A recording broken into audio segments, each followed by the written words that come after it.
ভালোই রে। আসসালামু আলাইকুম ভাই সকল, আমাদের প্রিয় ইয়াসিন ভাই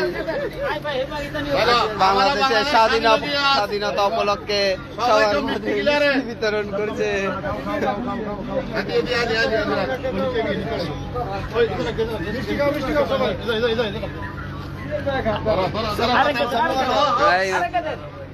বাংলাদেশের স্বাধীনতা উপলক্ষে আমরা বাংলাদেশ স্বাধীন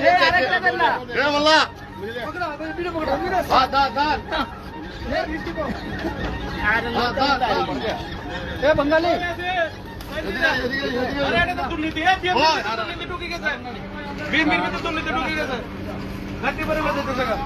ভাই बिस्मिल्लाह रहमान रहीम। बांग्लादेश स्वाधीन किया आज भाई एक एक खा लो बंगाली बेटा